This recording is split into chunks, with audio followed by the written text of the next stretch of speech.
Hello students, तो measures हैं NPS को एड्रेस करने के लिए, जिसमें मैं आपको date recovery tribunals, credit information bureau और लोक अदालत सरफेसी एक्ट पढ़ा चुकी हूँ। आगे हम कंटिन्यू करते हैं वीडियो को, that is asset reconstruction company.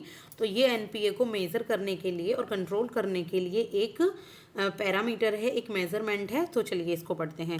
ये एक फाइनेंशियल इंस्टीट्यूशन है। क्या है एसेट रिकंस्ट्रक्शन कंपनी? एक फाइनेंशियल इंस्टीट्यूशन जो नॉन परफॉर्मिंग असेट्स होते हैं बैंक या फाइनेंशियल इंस्टीट्यूशन के पास, उसे खरीद लेता है ताकि उनकी बैलेंस शीट को वो क्लियर कर सके। क्लियर करने में हेल्प करता है बैंक की। सरफासी एक्ट प्रोवाइड करता है लीगल बेसिस एआरसी को सेटअप करने के लिए। सरफासी एक्ट क्या होता है ये आप मेरी प्रीवियस वीडियो में पढ़ सकते हैं, मैंने अपलोड किया हुआ है। और जो एआरसी हैं वो रेगुलेट की जाती हैं NBFC non banking financial corporations के द्वारा, आरबीआई के द्वारा। First ARC is equal to ARCIL। First ARC कौन सा था? ARCIL, जो इनकॉर्पोरेट हुआ 2002 में as a public limited company. तो चलिए जानते हैं इनके बारे में। जैसे ये एक बोरोवर है, इसने बैंक से लोन लिया। इसने बोरोवर ने बैंक को इंटरेस्ट पेमेंट नहीं किया। इसकी एनपीए इकट्ठी हो गई और इसने सारी आईपीज को मिस कर दिया, यानी कि इंटरेस्ट पेमेंट को मिस कर दिया। तब क्या होगा?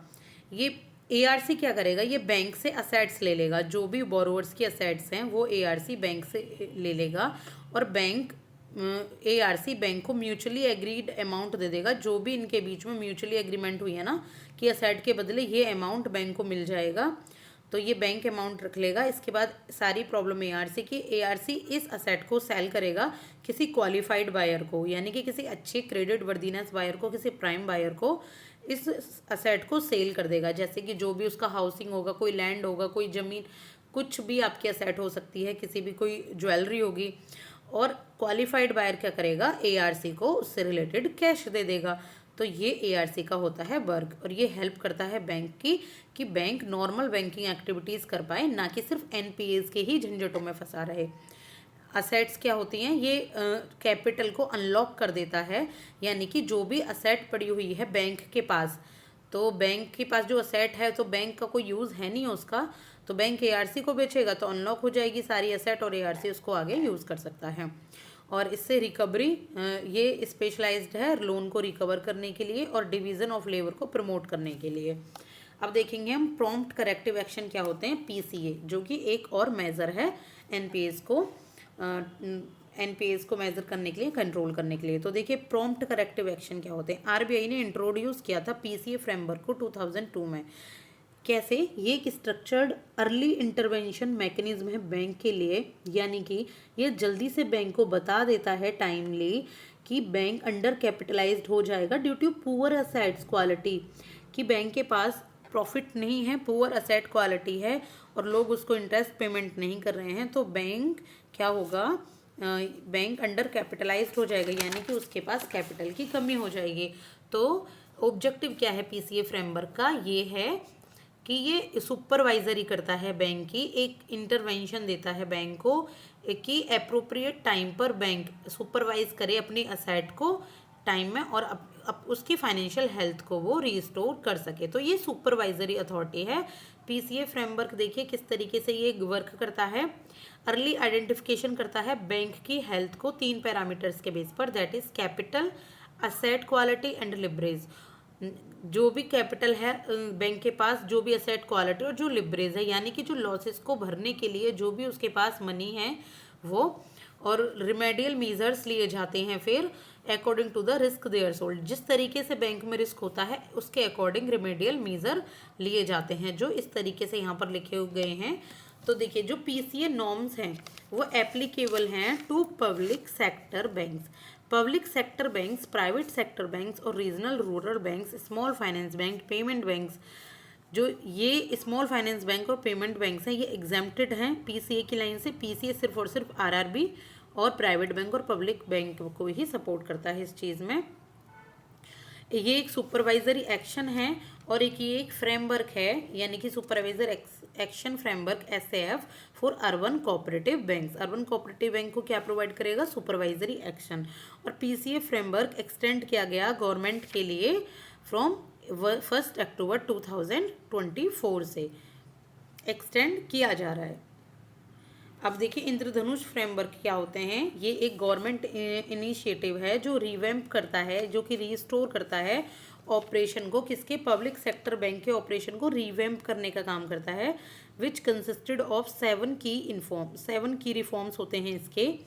मोस्ट ऑफ रिफॉर्म्स, जो ज़्यादातर रिफॉर्म्स है वो मेज़र करते हैं, वह recommended under the P J Nayak committee के द्वारा ये रिकमेंड किए गए हैं। देखो A4 अपॉइंटमेंट्स किसके ऊपर बेस होती हैं, ग्लोबल बेस्ट प्रैक्टिसेस के ऊपर। B4 बैंक बोर्ड ब्यूरो, इसका मतलब है होल टाइम डायरेक्टर्स को अगर अपॉइंट करना है, as well as non executive chairman of PSBs को।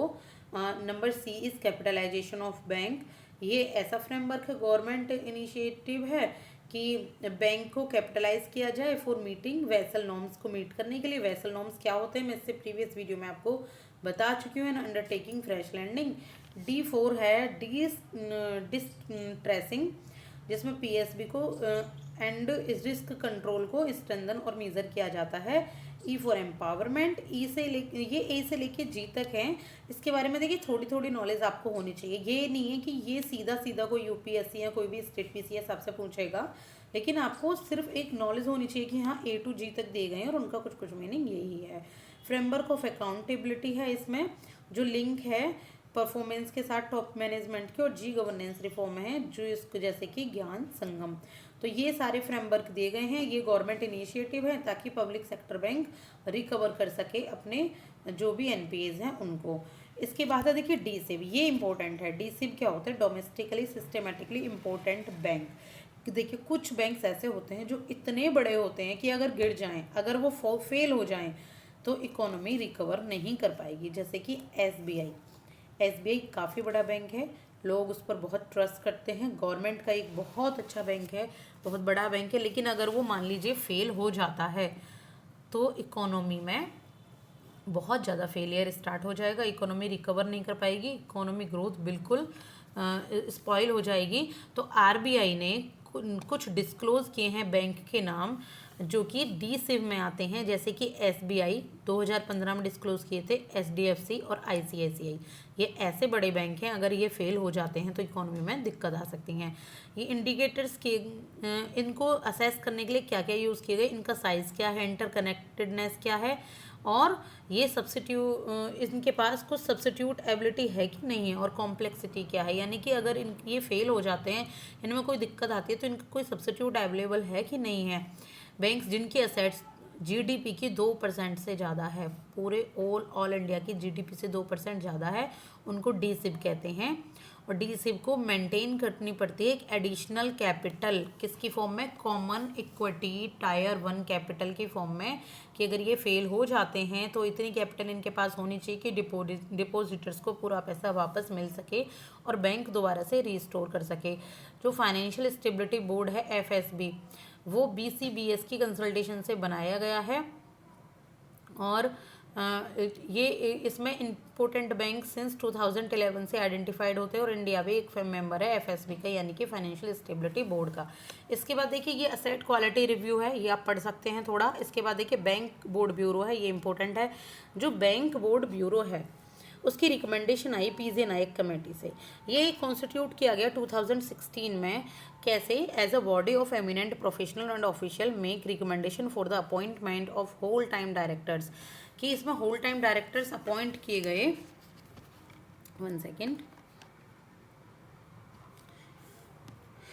ये एक ऑटोनोमस रिकमेंडेशन बॉडी है, और इसकी जो रिकमेंडेशन है वो टेकन की जाती है मिनिस्ट्री ऑफ फाइनेंस के द्वारा, that has the final authority to make any decision, यानी कि इससे रिलेटेड जो भी डिसीजन है फाइनेंस रिलेटेड वो मिनिस्ट्री ऑफ फाइनेंस लेती है। 2019 में BBB बैंक बोर्ड ब्यूरो का जो स्कोप है वो काफ़ी ज़्यादा बढ़ गया, और it has to recommend personnel for appointment, और इसको और ज़्यादा डायरेक्टर्स और ज़्यादा personnel government owned insurance companies में रिकमेंड करने पड़े। It engages with the bank board of directors for all PSBs to formulate appropriate strategy. Appropriate strategies बनाता है ये बोर्ड ऑफ डायरेक्टर के साथ मिलकर, ताकि बैंक में और इकोनॉमी में ग्रोथ एंड डेवलपमेंट हो। ये एक पब्लिक अथॉरिटी है और डिफाइन है अंडर द RTI एक्ट 2005 के अंडर में। ये देखिए फाइनेंशियल सर्विसेज इंस्टीट्यूशन ब्यूरो होते हैं FSIIB, FSIBs क्या होते हैं, ये एस्टेब्लिश्ड होते हैं in place of the bank board bureau. ये बैंक बोर्ड ब्यूरो की जगह इस्टेब्लिश किए गए, that will select the chiefs of public sector bank से यहाँ से चीफ्स चुने जाते हैं और इंश्योरेंस कंपनी से। इसको क्लियर मैंडेट किया गया कि ये गाइडलाइन इश्यू करे कि जनरल मैनेजर किस तरीके से सेलेक्ट किए जाएं और डायरेक्टर्स शॉर्ट रन के लिए non life insurers, general insurance and financial institution में। अब इंसॉल्वेंसी एंड बैंकरप्सी कोर्ट है, ये आप पढ़ लीजिएगा, 2016 में ये इंट्रोड्यूस हुआ था और ये एक टाइम बाउंड प्रोसेस है। इसमें भी क्रेडिटर और डेटर को कंट्रोल किया जाता है कि किस तरीके से बैंक क्रेडिट दे ताकि उसके NPS ज़्यादा इंक्रीज ना हो। इसके बाद है बैंक रिकैपिटलाइजेशन, तो इसमें भी बेसल 3 के नॉर्म से मीट किया जाता है।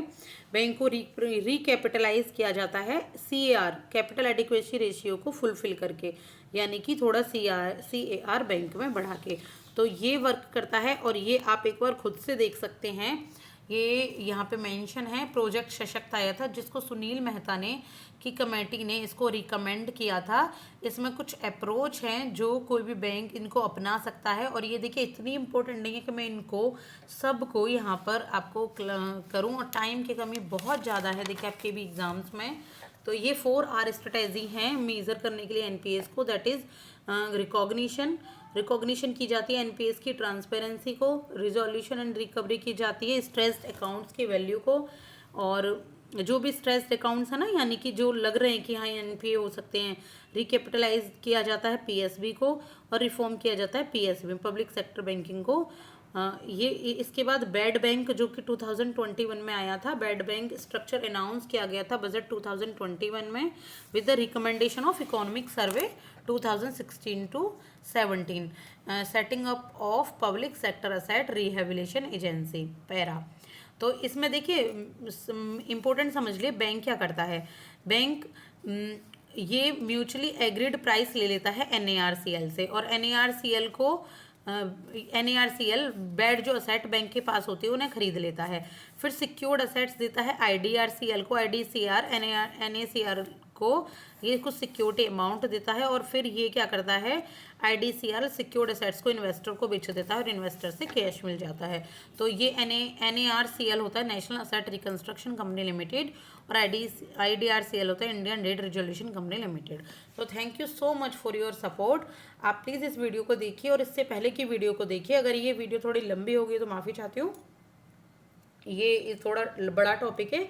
उसके बाद मैं नेक्स्ट टॉपिक स्टार्ट करती हूँ और ये चैप्टर आपका अब कंप्लीट हो जाएगा। Thank you so much.